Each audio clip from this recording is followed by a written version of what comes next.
Here, the question says the perimeter of a square room is 16 meters. If its height is 5 meters, find its volume. Square room means all sides are equal. So this one, this one, this one, this one, all four sides must be equal. Okay. L, L, L, L. All four sides are equal.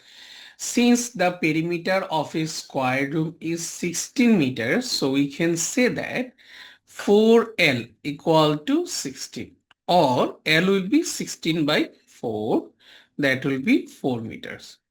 Or we can see in this way, if perimeter of a square room is given, perimeter of a square room is 16 meters, then what will be the length? Length will be perimeter divided by 4. So 16 divided by 4 equal to 4 meter. This is the first step. And height is given.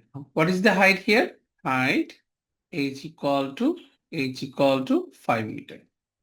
Now the question asks to find out the volume. Volume means actually length into breadth into height. Here length and breadth both are same, so we can write length into height because length and breadth both are same. So we can write 4 multiplied by 4 multiplied by 5. So 4 4 is 16, 16 5 is 80 meter.